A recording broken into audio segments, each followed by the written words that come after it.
He knew what the boys were about to face and wanted to be able to help them. He enlisted in World War II on August 8, 1942. Chaplain George L. Fox was the oldest of the 4 chaplains aboard the Dorchester. He was called the Little Minister as he only stood 5.5 feet tall.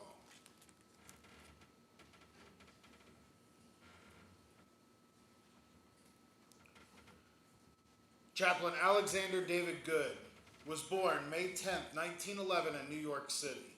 He was Jewish by faith. A high school scholar, Alexander Good also medaled in track and swimming. His goal was to follow his father and become a rabbi. Although he was assigned to a synagogue as a rabbi, he wanted to do more. He entered Johns Hopkins University and received his medical degree. He enlisted August 9, 1942. He was the youngest of the 4 chaplains aboard the ship.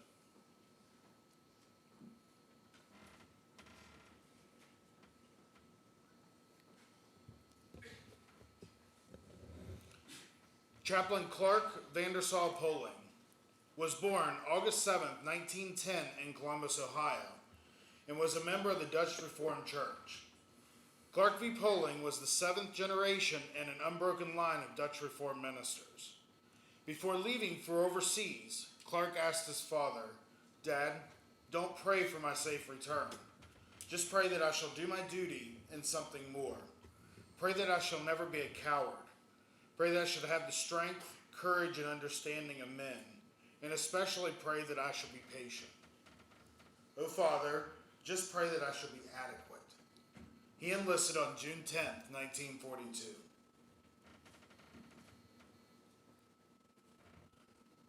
Chaplain John Patrick Washington was born July 16, 1908 in Newark, New Jersey. He was Roman Catholic by faith. John Washington was in a large family. His love of music allowed him a chair in the church choir. He was a scrappy kid and a member of the South 12th Street gang when he received the call to priesthood. He asked to be sent back to his old neighborhood where he understood the kids. He returned as a parish priest, played ball in the streets with the youngsters, and organized youth baseball teams. Several of the boys in his neighborhood left to join the Army. He enlisted on May 9, 1942. Now I'm going to tell you the rest of the story. The United States transport ship Dorchester, once a luxury liner, had been converted to an Army transport ship. The mission, along with 2 other ships, was to transport personnel and supplies to Greenland, which would later be sent to Europe. The mission was designated SG-19. 3 ships were being escorted by United States Coast Guard cutters, the Tampa, Escobarna, and Comanche. The captain of the Dorchester was concerned and cautious. He knew that he was in dangerous waters and ordered the ship to stay on alert. The cutter Tampa had detected a submarine on its sonar. German U-boats were constantly prowling this vital shipping lane, and several ships had already been sunk. The ship was about 150 miles from its destination, but the captain ordered the men to sleep in their clothing and their life jacket. Many of the soldiers that were deep in the ship's hull disregarded this order because it was so hot and very uncomfortable. Shortly after midnight on February 3rd, 1943, a periscope cut through the Atlantic waters. In the crosshairs of the German submarine U-223, the Dorchester was spotted and the order to fire was given. The torpedo hit the Dorchester decisively and deadly. The ship began taking on water rapidly. The captain of the Dorchester had no choice but to abandon ship. Aboard the ship, panic and chaos had set in. The 4 chaplains fanned out quietly, spreading out amongst the soldiers, trying to calm the frightened, tend to the wounded, confront the anxious, and guide the disoriented to safety. Witnesses say they remember hearing prayers from the chaplain to the dying. Some witnesses remember hearing the chaplain's courage and said it was the only thing that kept them going. Now, when the life jacket supply ran out, the 4 chaplains gave their life jackets to the next 4 men in line. One survivor stated that it was the finest thing he'd ever seen this side of heaven and hoped that he would never see it again. The altruistic actions of these chaplains constitute one of the purest spiritual and ethical acts a person can make. Now, when the life jackets, when they gave them away, Rabbi Good didn't ask, "Are you a Jew?" Reverend Fox and Reverend Poling didn't ask, "Are you Protestant?"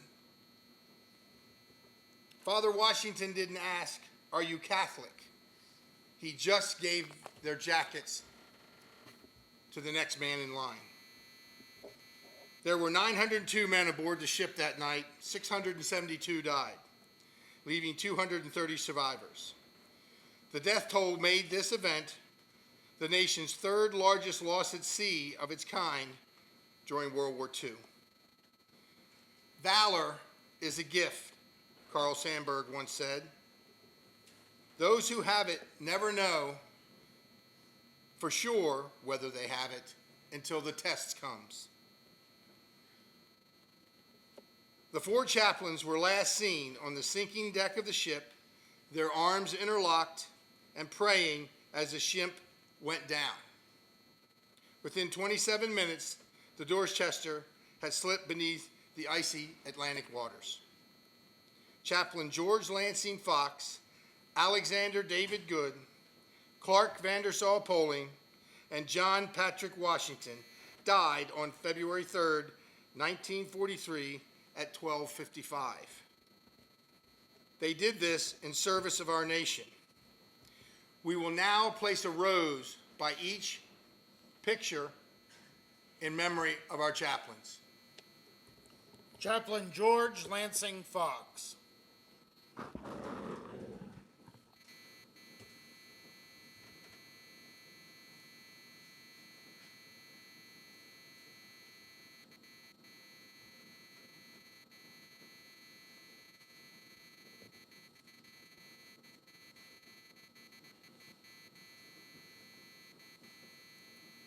Chaplain Alexander David Good.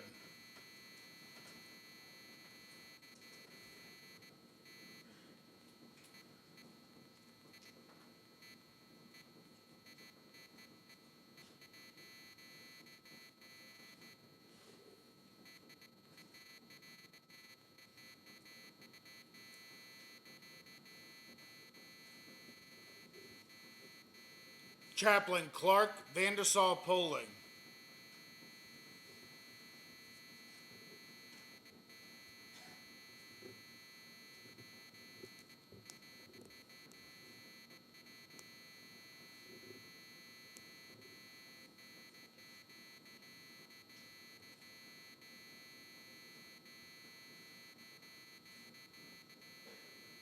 Chaplain John Patrick Washington.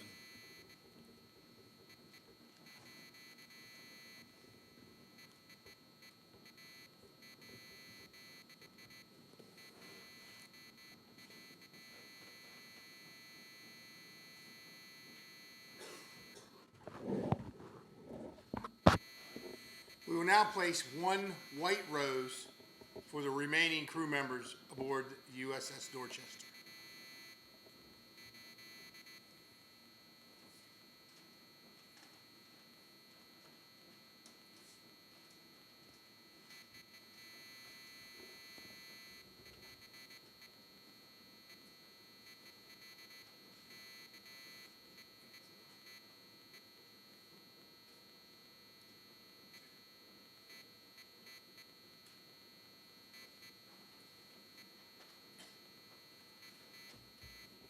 That concludes our ceremony for the 4 chaplains. I have a question I'd like to pose to you gentlemen. If you were on board that ship and all the life jackets were gone, would you give yours to the next person in line?